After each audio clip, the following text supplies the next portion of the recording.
네, 코로나19 국면에서 나온 의제 가운데 하나가 바로 비대면 진료 허용 문제인데요. 어제 저희가 대한의사협회 입장 들어봤는데요. 자, 오늘은 정부 여당이 한번 입장을 들어보도록 하겠습니다. 국회 코로나특위위원으로 더불어민주당 대변인을 맡고 있는 허윤정 의원 스튜디오로 직접 모셨습니다. 어서 오세요, 의원님. 안녕하세요. 네.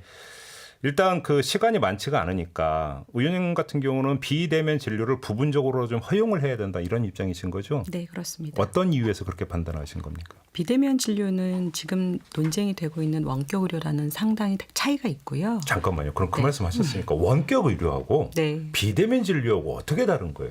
원격 의료는 현행 우리 의료법에서는 네.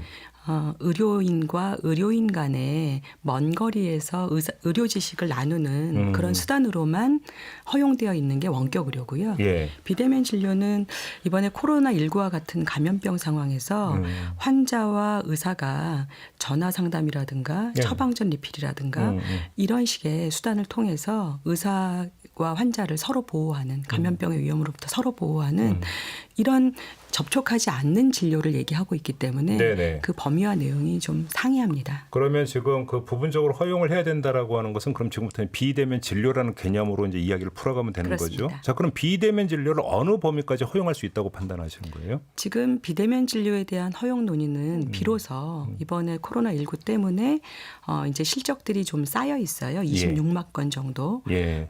의원급에서 한 10만 건, 그다음에 상급 종합병원에서 한 4만 건. 예. 이런 실적들이 이제 쌓여 있기 때문에 벌써 26만 건이 됐습니까? 그렇습니다. 어제 저는 질문해서 17만 건 아니냐고 질문을 그 사이에 그렇게 늘었어요? 아니 그렇진 않고 오. 원래 26만 건 정도 예. 실적이 있었고 예. 근데 그런 이제 비로소 이제 쌓인 그 실적들을 토대로 해서 분석하고 그리고 혹시 문제점은 있나 좀 점검하고 예. 이제 출발해야 되는 선에 놓여 있다.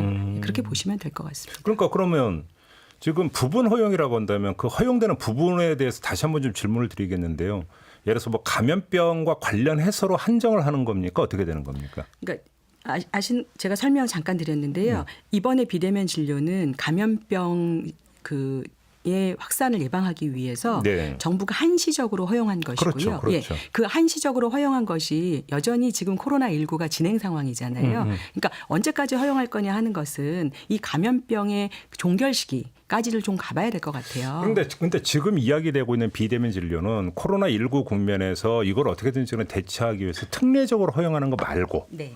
이제 법을 바꿔 가지고 이것은 그 코로나19 국면에서 한시적으로 된 게 아니라 일상적으로도 허용할 수 있는 것. 네. 의제는 이거 아니겠습니까? 네. 지금 제가 드린 질문은 바로 그거거든요. 네. 그러면 그 전제하에서 허용될 수 있는 범위가 어디까지냐라는 거죠. 그거는 좀 논의가 필요합니다. 예를 들어서 네. 저희가 현재 검토하고 있는 거는 예. 취약한 대상 그리고 취약한 지역. 그러니까 예를 들어서 뭐 도서 상간이라든가 네. 아니면 섬이라든가 이런 취약한 지역 네. 그리고 너무나 거동이 불편해서 의료기관까지 오시기 어려운 분들 중증 환자라든지. 네, 그러니까 이렇게 취약한 대상들 네. 아니면 뭐 교도소라든가 예를 들어 이렇게 의료 접근이 쉽지 않은 분들 이렇게 취약한 지역과 취약한 대상에 한해서 네.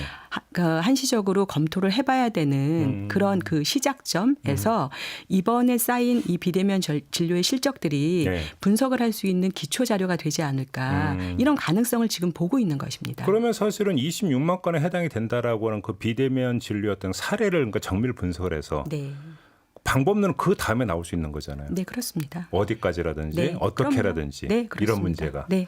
근데 알겠습니다. 아무튼 근데 어제 대한의사협회 입장을 좀 들어봤는데요. 그러니까 그 문제 제기의 골자가 뭐냐면 비대면 진료의 경우에는 의사가 얻을 수 있는 환자 정보를 제한을 해서 진료의 안전성을 해칠 수 있다 이런 취지였거든요. 이건 어떻게 받아들이세요?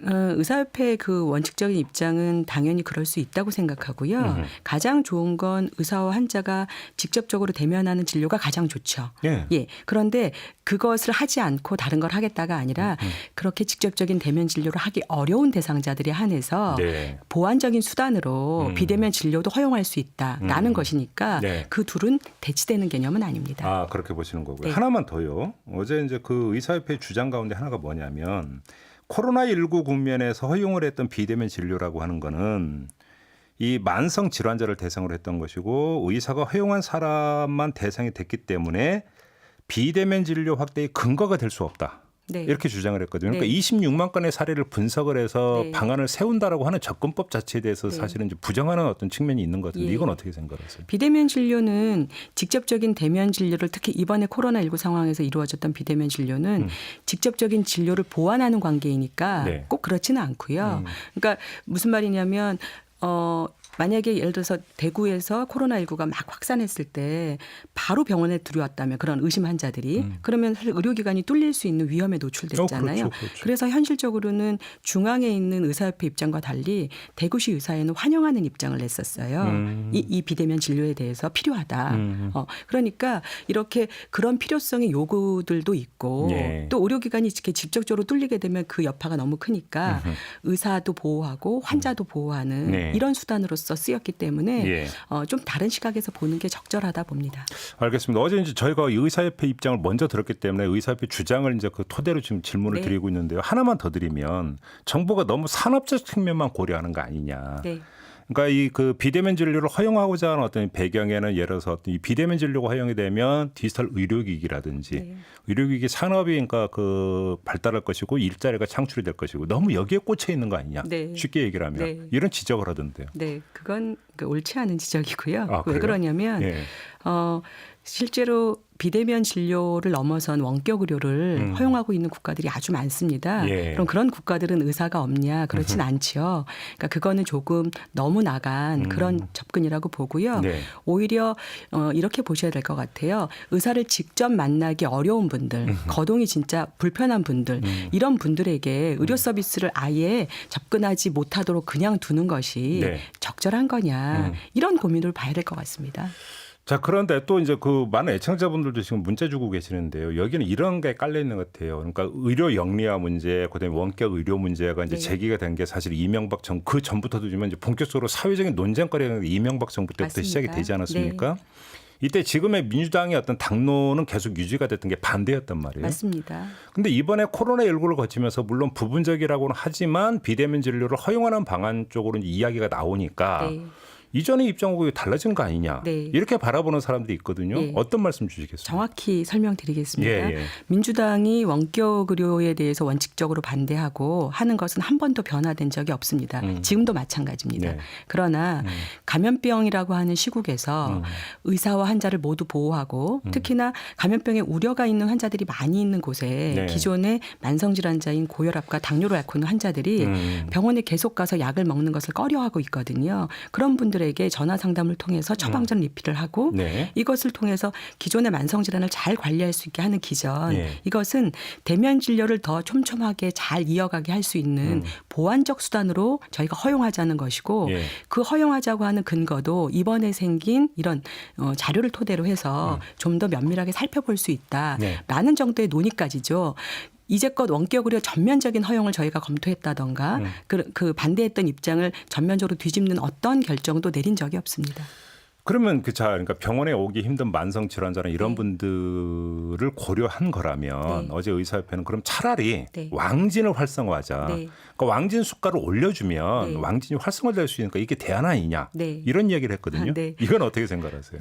왕진을 활성화하자는 의사협회 의견은 저는 엄청나게 기쁜 소식이라고 생각합니다. 아, 왜냐하면 그렇습니까? 네, 예. 왕진은 아시겠지만 정부가 왕진을 활성화하기 위해서 굉장히 많은 노력을 했거든요. 예. 근데 이제껏 사실은 의사협회의 의견이 반대였습니까? 그렇습니다. 어. 네. 근데 이게 어느 게 먼저냐 나중이냐의 문제가 있지만 예. 근데 왕진과 비대면 진료는 좀 다릅니다. 잘 아시는 것처럼 이렇게 감염병 시국에 의사 환자를 모두 보호하기 위해서 비대면 진료를 하는 것이고 예. 왕진은 의료의 접근성을 더 친밀하게 높이기 위해서 커뮤니티 케어나 아니면 아예 거동이 어려우신 분들에게 직접 방문하는 방식인데 네. 그건 그거대로 반드시 필요하고요. 그 필요의 영역과 비대면 진료는 대치되는 개념이 아니라 상호 보완되는 개념으로 보셔야 될 것 같습니다. 그럼 왕진 활성화에 대해서는 뭐 정부 여당이나 의사협회가 입장차가 없다면 네. 문제는 왕진이 아니라 왕진 수가인 것 같은데요. 네, 왕진 수가의 문제는 논쟁이 될 수 있다고 생각합니다. 그래요? 네. 근데 만약에 정말로 의사협회가 왕진 활성화에 동의한다면 왕진 수가를 올릴 여지는 충분히 있다고 어떤 봐야 경우에 되나요? 어떻게 설계되냐에 따라서 충분히 그럴 수 있다고 보고요. 예. 이미 커뮤니티 케어를 하면서 저희가 보니까요. 왕진만 전담으로 하는 의원들도 지금 상당히 많이 생기고 있습니다. 우리나라에서? 예. 아, 그렇습니까? 네. 그러니까 그거는 지금 왕진이 허용되고 있지 않은 것도 아니고 예. 왕진 수가 때문에 왕진을 안 하고 있는 것도 아니고 예. 아예 왕진만 전담하는 의원들이 생기면서 지금 움직이고 있는 상황입니다. 그렇습니까? 네, 그렇습니다. 이게 그러면 이제 가정의학 범주라고 하는 것을 이해를 하면 되는 건가요? 주로 그러니까 특정 과로 한정하고 있지는 않지만 네. 개업하고 있는 뭐 내과 선생님이나 가정의과 선생님이 아예 나는 왕진만 하겠다. 근데 이제 제가 그분하고 얘기를 해보니까 예. 이런 게 있더라고요. 예.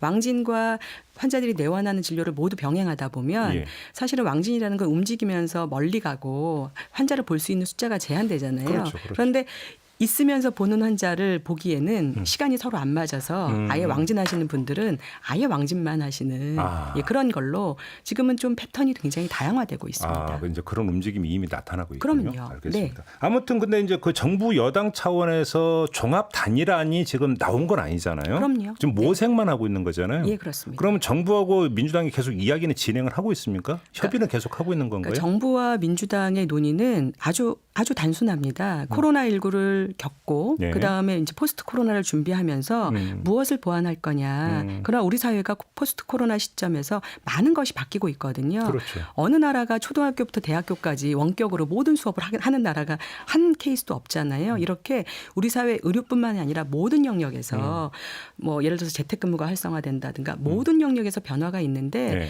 불가피하게 의료 영역에서도 부분적인 보완제로서의 비대면 진료를 검토할 시기가 됐다라는 네. 것까지가 합의된 수준입니다. 알겠습니다. 이제 마무리해야 되는데 이렇게 정리하면 될 것 같네요. 이제 시작이다. 맞습니다. 그렇게 이해하면 되는 거죠? 그렇습니다. 알겠습니다. 나중에 좀 추가로 다시 모셔야 될 것 같습니다. 네, 그걸 좀 기약을 하면서 오늘은 마무리하죠. 고맙습니다, 의원님. 감사합니다. 네, 더불어민주당의 허윤정 의원이었습니다.